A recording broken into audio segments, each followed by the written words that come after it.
Hey everybody, welcome back to another edition here of In the Zone. I'm Giancarlo Aulino, joined here with Chris Martelli. Episode 195 today, jam-packed. And it's NHL's hockey's back. It just depends which team you are. Some are in preseason, and if you're Nashville and San Jose, your season is on the road and in another country. So Chris, I'll start off with you on Nashville, San Jose.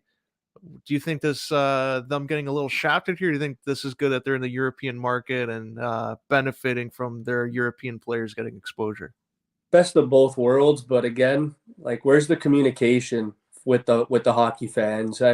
Last night I was saying to you before the pod, I rushed to watch the Leafs and Red Wings game. Like, oh, is this a regular season game? Is this the opener? And it's like, no, I see Abruzzese scoring and I see other AHL guys playing. And I'm like, okay, this is a preseason game. Why are the Sharks and Predators playing a regular season game? I mean, I'll say this. It is good for, like you mentioned, the European market. They get a little more taste of what the NHL brings.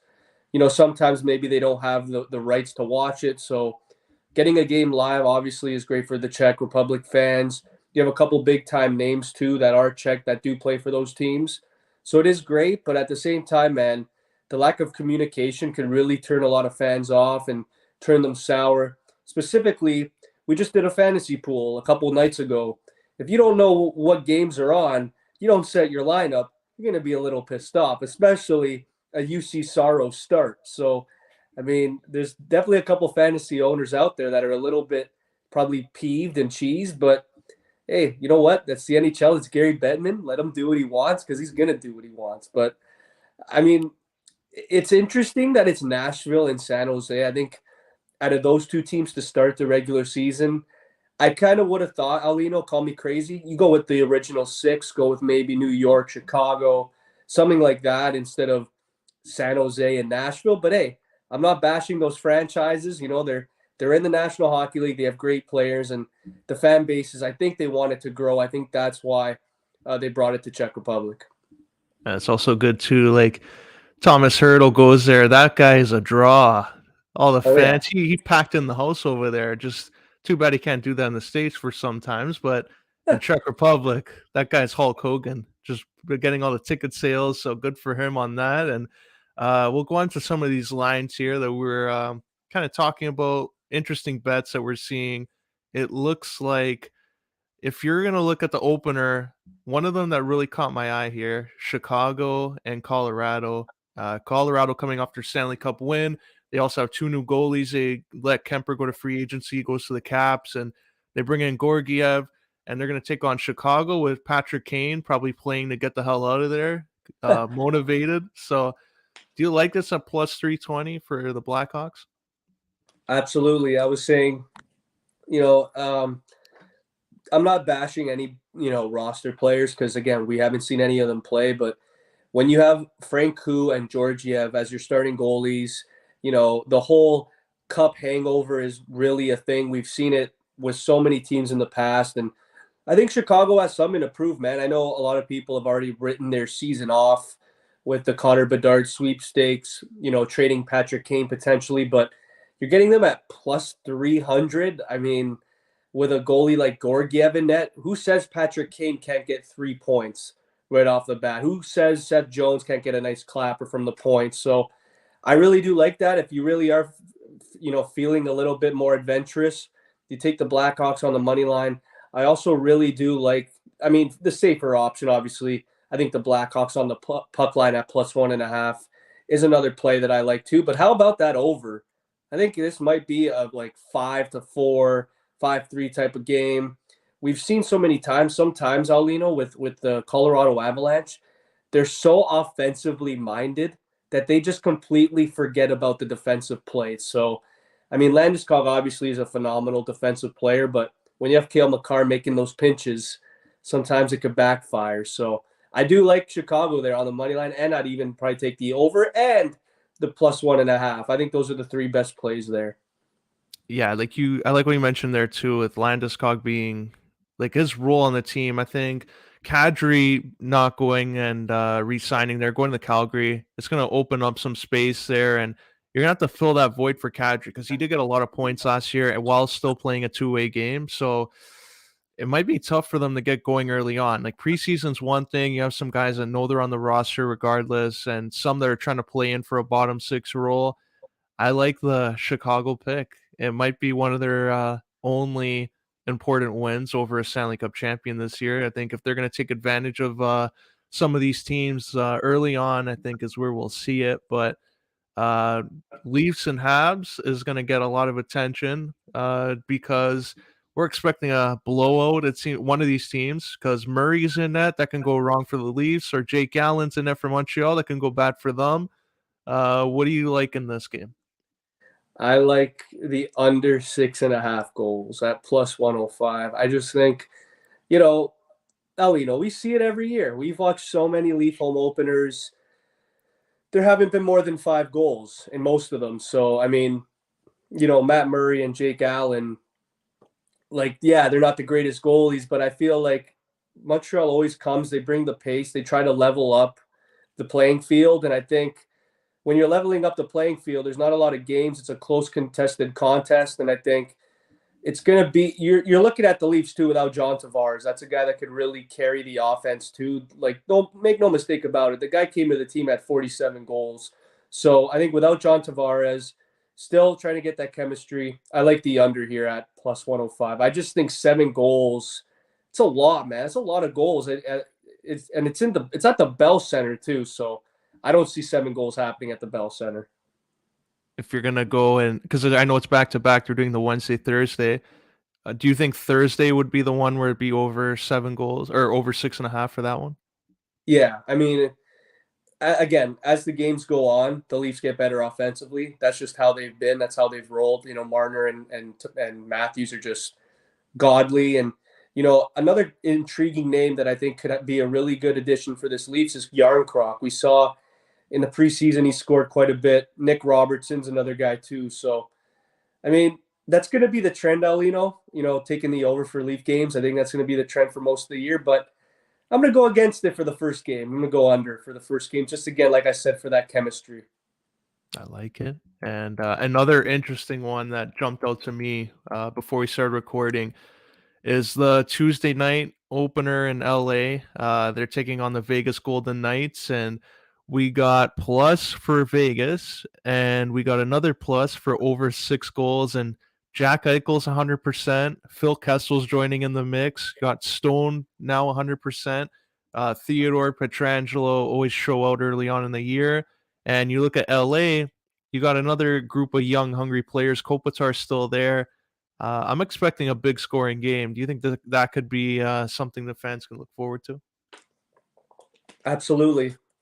I'm wearing an LA hat, but I think this is going over. Like, you have Jonathan Quick, you have Thompson in net. This, like, another thing too, they got Kevin Fiala. This is a guy that just had 80 points. Kopitar, call me crazy, Aulino. The guy doesn't age. The guy continues to just produce every single year. They're getting a healthy Drew Doughty as well, a healthy Jack Eichel, a healthy Mark Stone.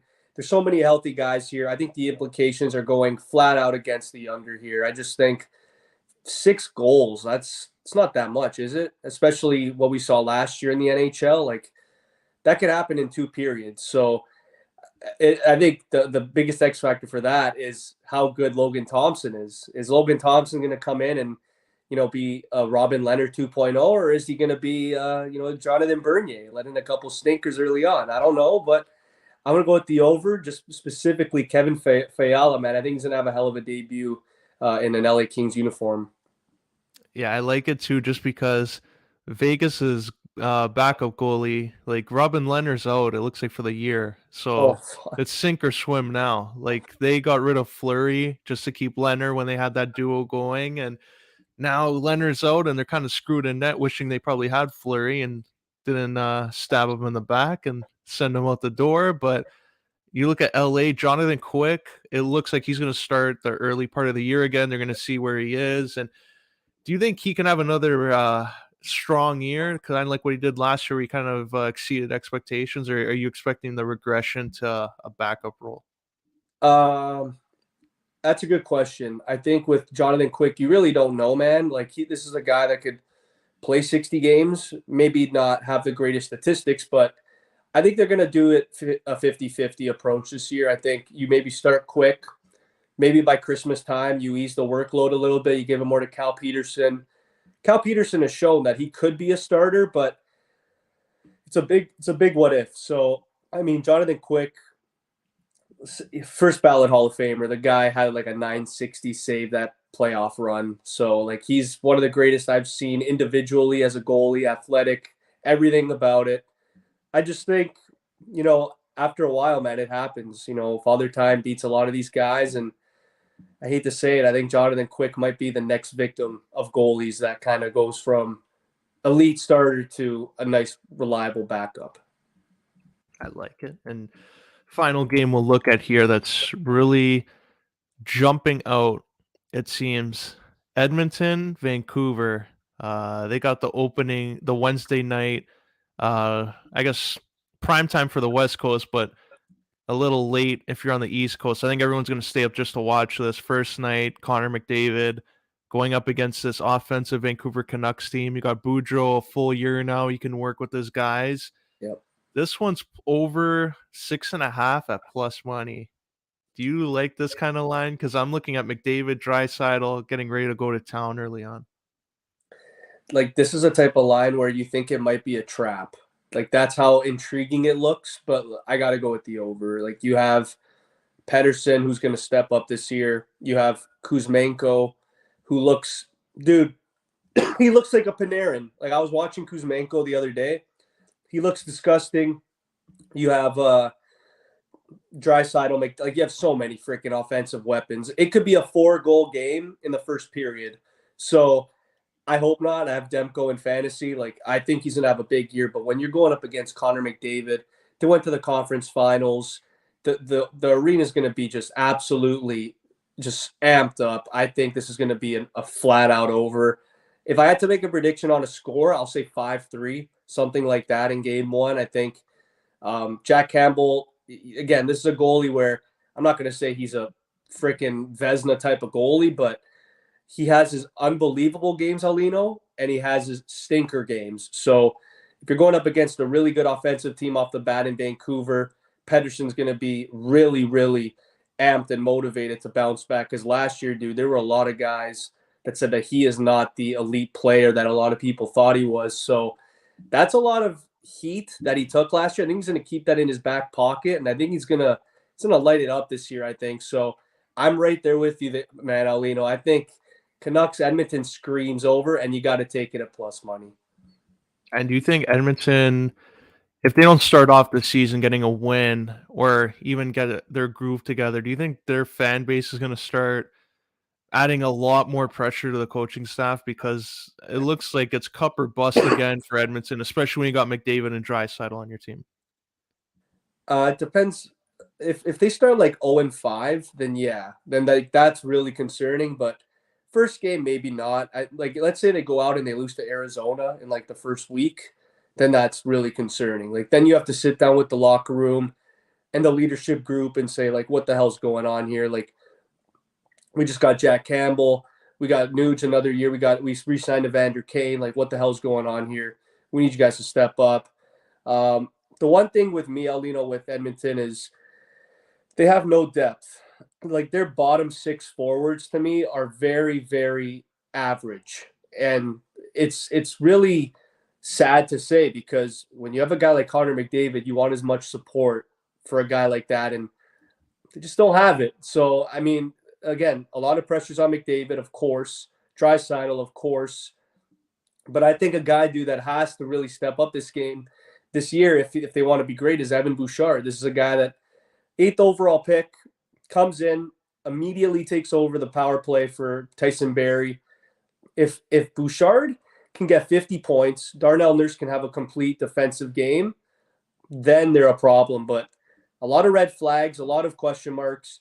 But I do think Connor McDavid, we saw last year, man, he can do it himself. So I think if Edmonton can go, let's say the first month, 5-3-1, maybe the fan base is a little bit content, but anything under 500, man, yeah, that's a lot of pressure.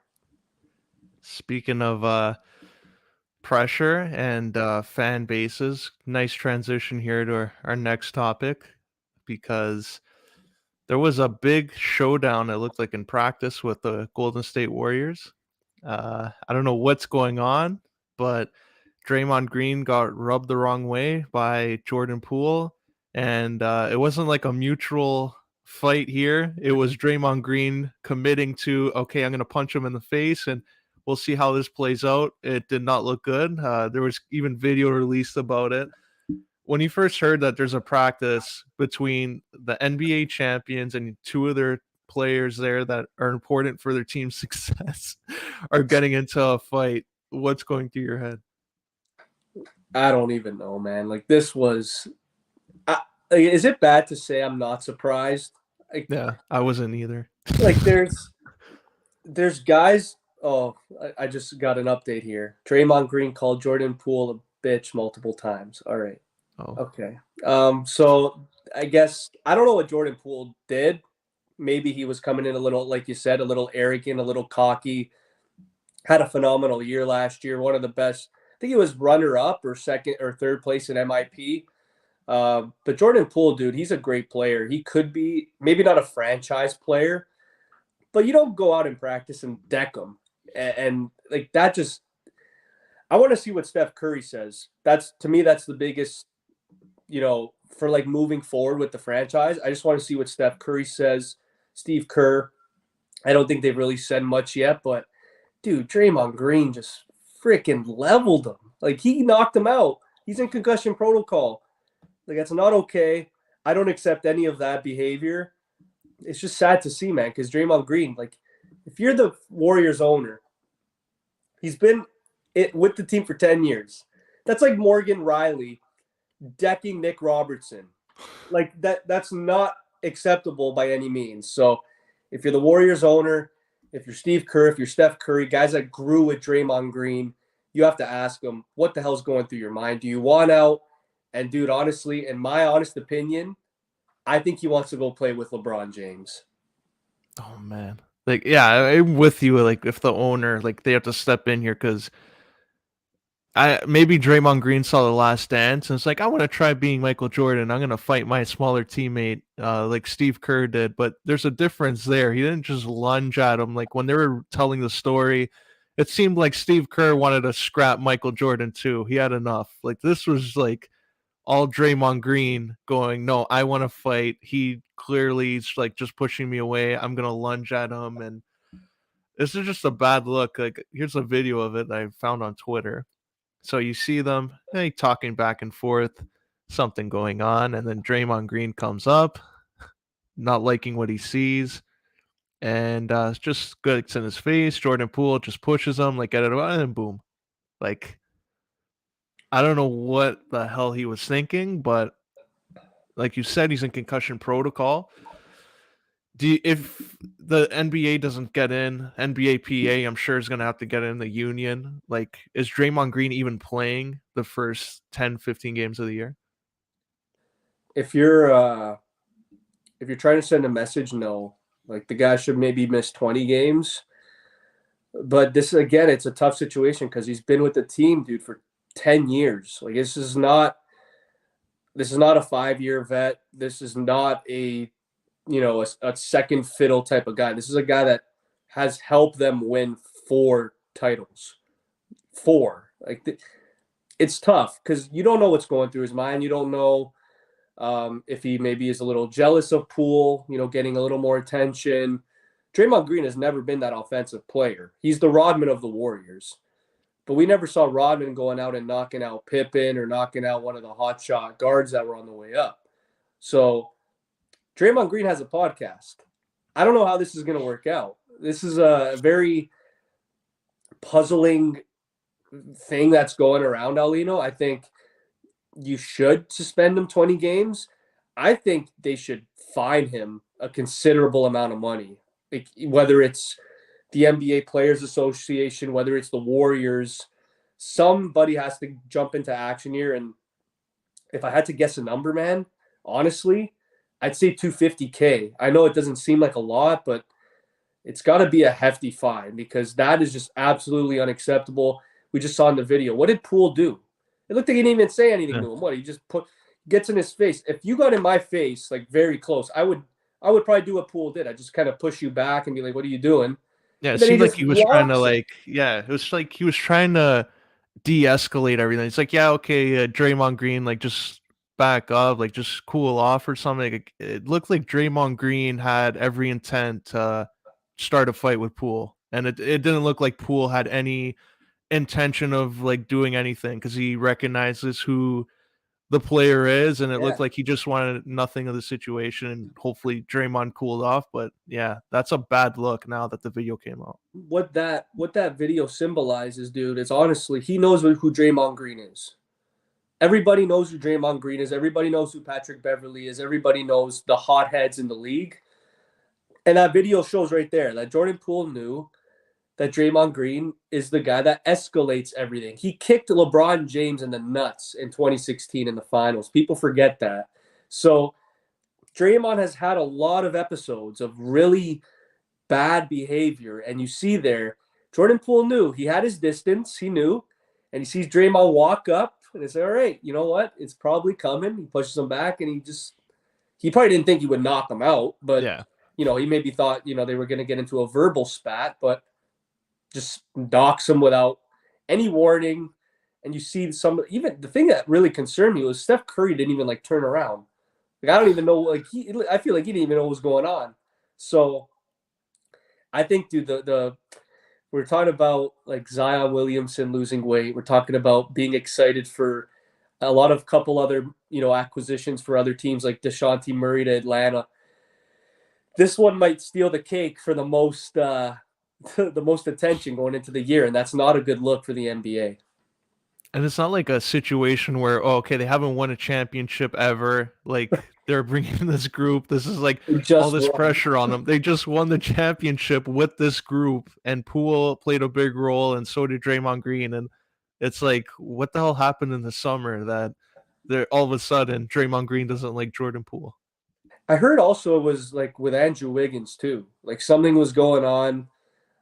I think, dude, I hate to say this because I'm not in the NBA. I don't know anything about how they interact with each other, but got to remember, Aulino, all three of those guys are up for an extension. All three of them. So maybe that had something to do with it. Money, the root of all evil. I don't know, man. Like that. When you look at it, like Poole's an up and coming guy that could, like, let's say next year, dude, he averages more than Thompson. Like he'll get like 22 and Thompson gets 20. Draymond Green is probably going to defend Klay Thompson and say, if you want to get rid of Klay Thompson, you're out of your mind. You're not going to win another title. But Andrew Wiggins is a guy that he locked down Jaylen Brown. He locked down Jason Tatum. He's the humble guy. You never hear Andrew Wiggins' name in any beef. What beef is Andrew Wiggins in? The Good only beef Canadian he's in kid. is at McDonald's. There's not no other beef. So Draymond Green is the culprit here, dude. He's the guy that has to get it all. And Jordan Poole was the villain a couple months ago. So it's great how the tables turn.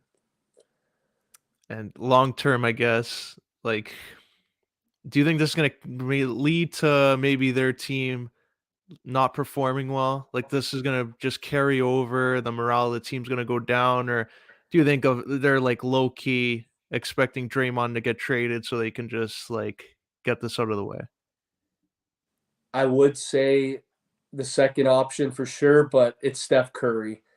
He doesn't take losing very well. So I think like you have Wiseman, you have Kuminga, you have Poole. You have these Klay Thompson, dude. He's going to be motivated too. You think he liked how he played? No. So you have a lot of guys that are going to be motivated to play well. Kuminga and Wiseman, dude. Wiseman looked actually phenomenal in the preseason. So I don't know if like it's going to affect how like the results on the court, but we're going to see the first couple games. They're definitely going to be a little more hesitant, I think, to play make, to vocalize. I think you're going to see a lot of head down type of basketball, not a lot of communication. But this is where, dude, this is where Steve Kerr comes in, who's, you said it perfectly. He's had that fight with Jordan. He has that experience. He could easily vocalize with the team before the game. Let's put all that bullshit aside. We just won the championship. We have one of the best players, Steph Curry. Let's go out and do it. So they're in a good spot, man, honestly. Like, if it was any other coach other than Steve Kerr, I would say this is a much worse situation. But you bringing up Steve Kerr getting into that fight with Michael Jordan, that just makes this situation feel a little bit more of a sponge type situation, which is it's going to alleviate pressure off the Warriors. And if you're Steve Kerr, that's like he's looking at the staff there that he trusts with the video and all that stuff, social media. For this to get out, there's somebody on the team now that he has to second guess everything that goes on in practice. You think he's got to get rid of everybody and just bring in and really have a strict protocol, or is this even a good look that at least people know what's really going on the team, that they always judge, oh, okay, this guy's not playing well, and now they know the reason why? I think it's that's the cons of social media, man. If you're gonna have people in attendance at training camp and at practices, you got to understand that sometimes people break protocols, and it's unfortunate. I don't know if it was a trainer, if it was a fan, I'm not really sure, but he's gonna have to sit down with his whole staff and say, like, listen, we're in a black cloud right now. We've had a lot of highs and lows in this franchise, and we just got to get over it. And I think it's up again. Like, the owner has a lot of homework to do. Like, he has to look into the situation. He has to look at the trainer who recorded it. It's just going to be a nightmare, man. And I think, yeah, like, this is a team that can they really afford to fire a lot of guys? Probably. They just won the championship. So it wouldn't really hurt them, I think, to really go a different approach, don't you think? Like, we saw 2 years ago, they drafted Wiseman and they won a chip a year later. So I think if there is a franchise out there that can do it, that could be hesitant and ballsy and fire some guys, I think it is Golden State. Have to keep an eye on that one because that's going to probably be a story that goes on and drags on until they take action publicly. Because if the video didn't come out and maybe word got out, oh, there was a little bit of a fight in practice, could have downplayed it and said, oh, yeah, they were just like pushing and shoving. Someone threw a punch, but cool heads prevailed. Now with the video out, you can't really say that and downplay it and say, oh, yeah, everything's good now. It was nothing. It is something now. And I think if the Players Association gets involved and somebody gets fined, this could be something that lingers on for months. Like, just imagine the AEW one with Oh, CM Punk and the Elite and Kenny Omega getting bitten. If that was caught on video, the amount of people that would be fucking going nuts right now on Twitter. This is a similar situation. well, it's funny you say that because when I first heard about the Poole and Green and, like, the whole fight, I was like, oh, this is probably like a verbal thing. And then I see the video and I'm like, oh shit, this guy knocked him out. This is completely different now. This is escalated to a whole other level I never thought it would. So it sucks because, like, again, it's Draymond Green. He has this. This is like his, it's his identity, and he has a pod like that. To me, is the biggest. He has a podcast. What's he gonna do now? He's gonna go out and, like, be like, yeah, Jordan Poole did this. Like, regardless, it's not a good look. So I can't believe I'm saying this, man. Draymond Green right now, man, like, he's always been the villain, but right now, man, he's got a huge target on him. For sure. And just speaking of battles and fights, perfect transition, Extreme Rules, where there's going to be a truculent Transitions are battle. great today. There's going to be Sheamus and Gunther picking up where they left off last night. They went to war. It looked like Sheamus was going to win their Intercontinental title. Everyone in the arena was kind of pissed. They did Sheamus dirty there, but the heel went over tonight. It's all three of them going at it. So you got the Brawling Brutes taking on the Imperium. And I don't know what the hell this match is called, but it looks like it's a hardcore match. So a falls count anywhere. What are you expecting out of this? And do you think this will top everything that Sheamus and Gunther have been involved in? No, it's not going to top it, but I think this is where Pete Dunne might turn on Sheamus. Because, dude, you got to think about it. There's a lot of Sheamus is like, dude, what is he? He's one of the biggest baby faces right now. His pops are outstanding. I think if you want to keep that momentum, you have Pete Dunne turn on him, and his baby face run continues, right? So I think it's better off if he turns on Sheamus and Imperium gets the win here. I think Walter's been built as that unstoppable leader, the guy that just he brings Imperium together, because we saw, dude, what, 2 months ago they were almost going to break up. So They're back. They're stronger than ever. Walter and Sheamus, I hope they get a lot. Like I still think they get most of the spotlight in this match, but I think there's something fishy going on here. I think Pete Dunne, he's going to turn. He has a lot of history with Walter. I think he's going to turn on Sheamus here, and I think Imperium. Hate to say it, I think they're going to get the win again. Yeah, Pete Dunne, the little rascal. Fucking Butch. Starting shit on backstage, even fighting his own teammates sometimes. Like, Yeah. we saw Triple H what he's able to do there with some of his other NXT guys that he really liked and that were kind of committed, because a lot of them, they didn't go up to the main roster. They stuck the course. They even stayed longer than they really need to on NXT, and at least they're getting rewarded for that. Like Ciampa's on the main roster now, and Gargano. Do you think Pete Dunne, if he turns on Sheamus, they have to really build him up to being a world title guy or Intercontinental Champ contender first and then turn? Or is it right now when we least expect it as a tag team? I think right now it's when we least expect it. I think you like that surprise factor. Like he's like you look at his resume back in the day, he was incredible. Even when he was in the Royal Rumble, 2019, I think he was in the Rumble. It was the one Rollins won. People gave this guy a huge pop. It looked like he could be the future of the company, but there's so many factors. There's so many other superstars fighting for that spot. If he wants to be that next up and coming guy, why not go up against and turn against one of the biggest baby faces right now?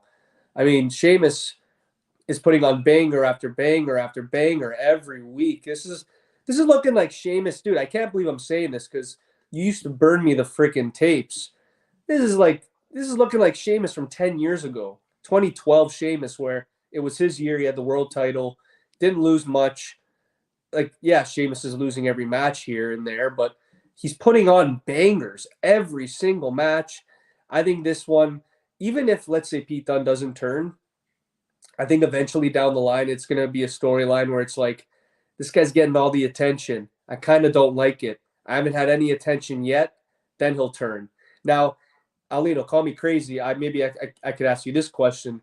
Do you see both of them turning on Sheamus and maybe starting a heel tag team, or would you rather go with just Butch being the guy to turn? I would like it. I think it would be something different, like you said there. I like Sheamus right now as a babyface. It's going back to like a decade ago where everybody even used to go just go on YouTube and look at some of the stuff Sheamus did on the independent scene and like FCW and coming up through ECW when they had that short-lived thing there. And it's something where, you know what, he took both these guys under his wing on the main roster, and if they both turn on him, it's just going to add more fuel to Sheamus's babyface run. So I see here it's called a Donnybrook match, whatever the fuck that means. But yeah, they're gonna go at it, and I'd love to see it. Sheamus maybe going after both in like a handicap match, or he gets a partner to come back. Maybe he teams with Drew for a bit. Love to see that happen. I love that. Yeah.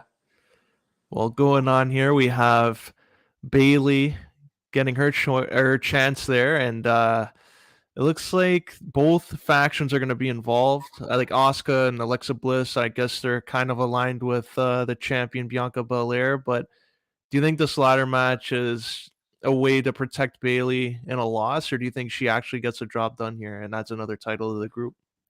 I just hope they don't have her win the title because it's too related to the bloodline. Like two factions having all the titles. I don't like that. I think I think Bianca's done a hell of a job, man.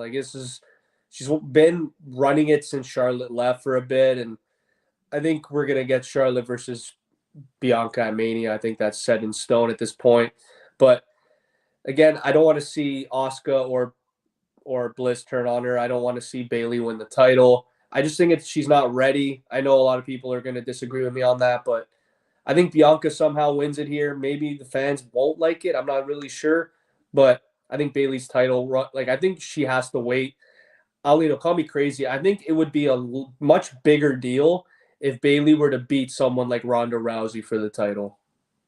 Yeah, I'm with you. I think it's kind of not a forced thing, but if Damage Control have all the titles, I do agree with you. It's kind of like the bloodline where just because they're a faction, they don't have to have every single title. Like look at Imperium. You can have the dominant champ like Gunther for a bit, and the other two join in, and they're a tag team, but they don't need the titles yet. Eventually, they can work into that and have something down the line. It keeps things fresh. But you mentioned Ronda Rousey there, and she's going to get another crack at Liv Morgan, this time an Extreme Rules match. I guess, is this like a foregone conclusion that Ronda's going to win? Like, can you see her lose 3 times now to Liv Morgan? No. I love Liv. I love the story. I love the babyface momentum that she's had. This is where it ends. I think they've been promoting Ronda quite a bit as that badass, that breaks the rules, attacks the managers.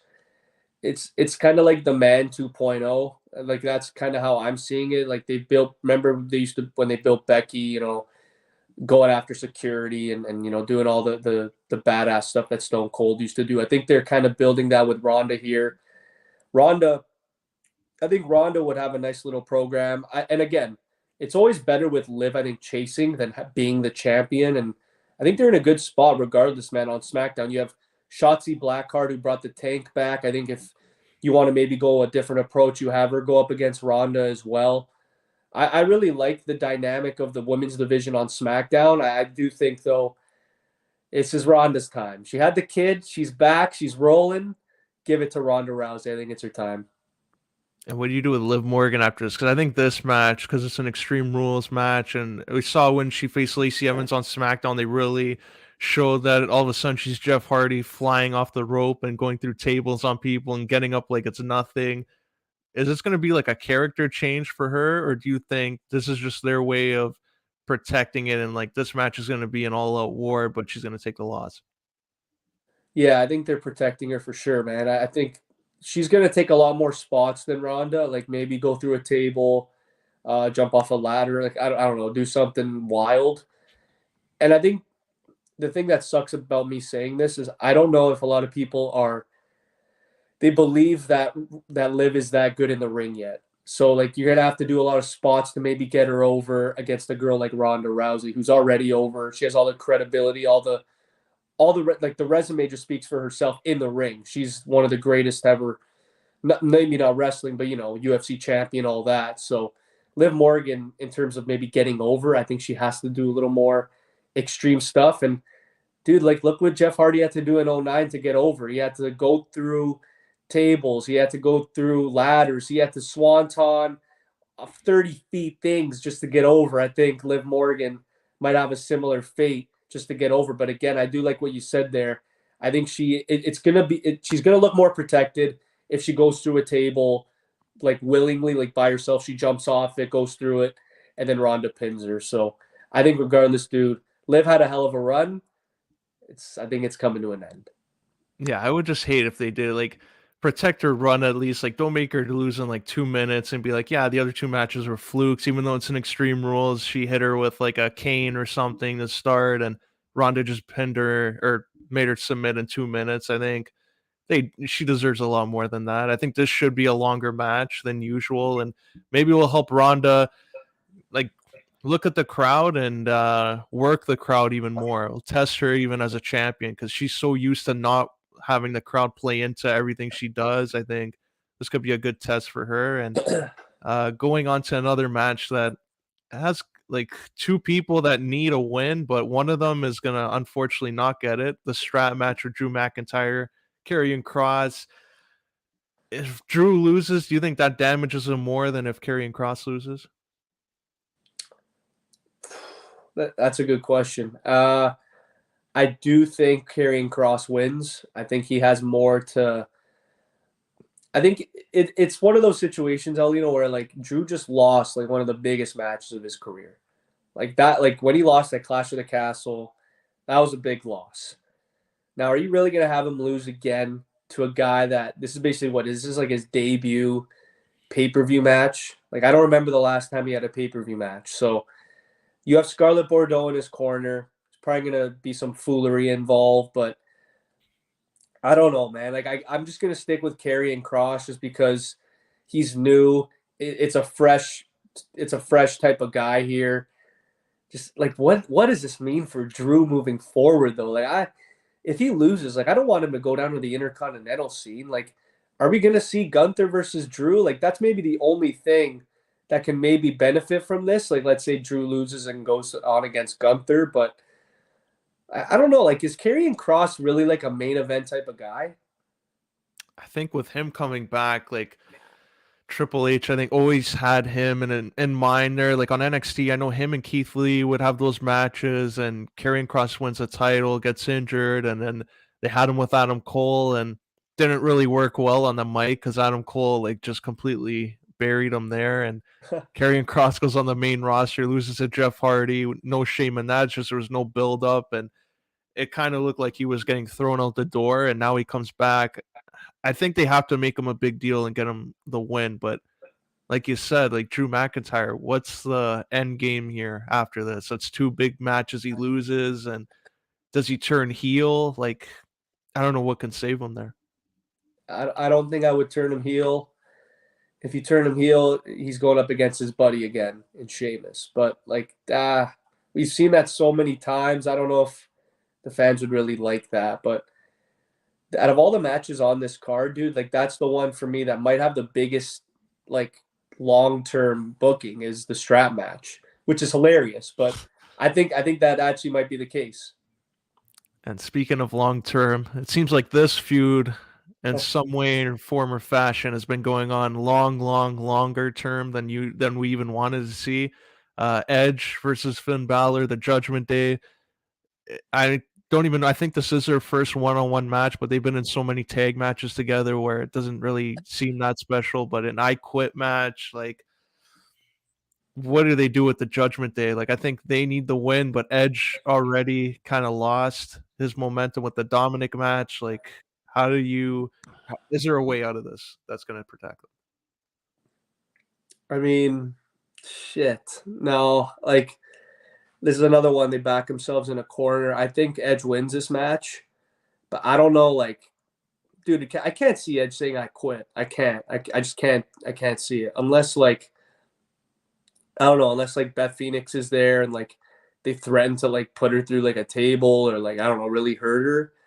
But like I don't know. Like I see Finn losing this, and I don't even know if it takes a lot of like credit off of the Judgment Day. They've been heavily featured every week, and Dominic and Ray have their own little thing, and Damian Priest and Edge had their feud, and now it's looking like AJ and Finn might have something down the line, but I don't know, man. Like, do you see AJ maybe joining Judgment Day? Because there's been a lot of times on Raw where Finn has had a lot of opportunity to almost end his career, and he's like, "I'm your friend. I'm your only friend."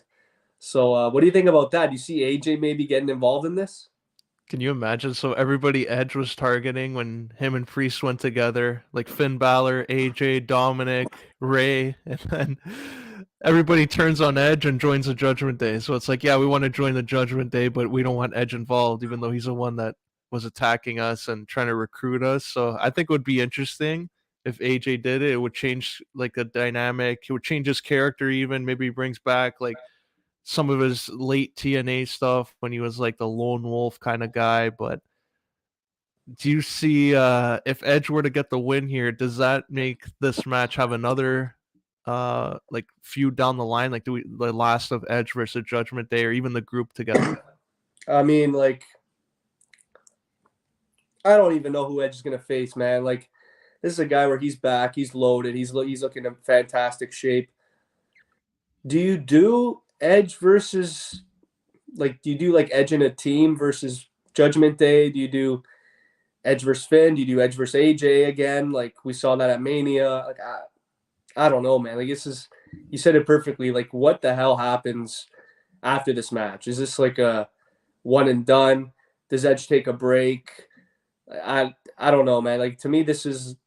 I think is this. I think this might be the main event. I don't know. It's between that and the Fight Pit, but I'm really intrigued with this one too, specifically in the fact that long-term booking.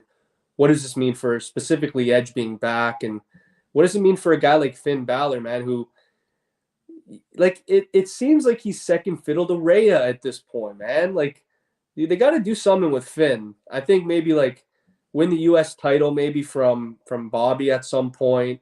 Maybe elevate it with the Judgment Day, make him go on that unstoppable run. But I don't know, man. It's tough. I don't really know what to say with this I Quit match.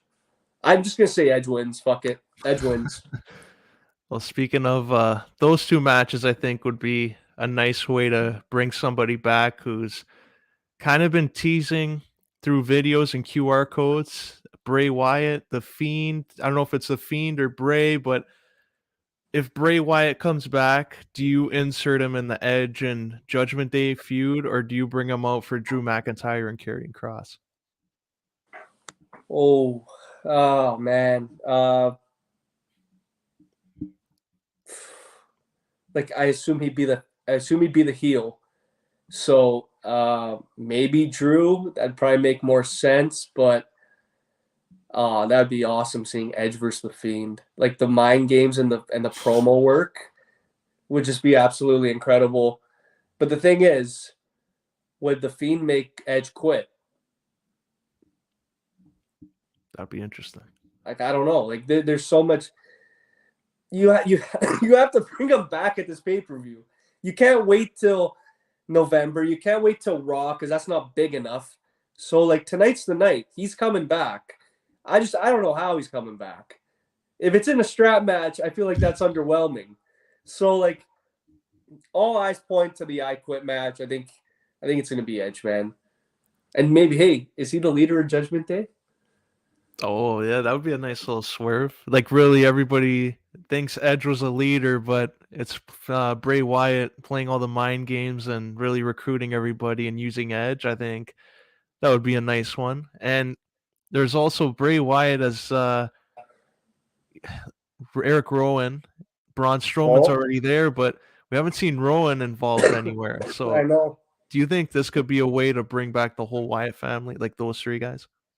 Holy shit. Do it for Luke Harper, man. That'd be cool. Like I would be full on with that.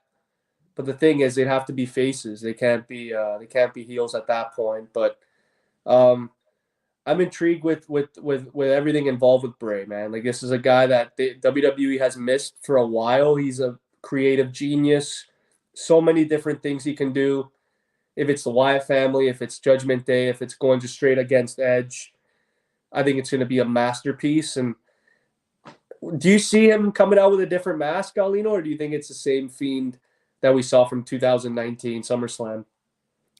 Like the way they had these QR codes, like I thought maybe it was just be Bray Wyatt coming out like this, but the recent one that had the "Let Me In" thing, I think we'll see like an altered Fiend mask. Like I think there'll be some changes to it, but it sounds like, or even looks like, he's gonna come out as a Fiend.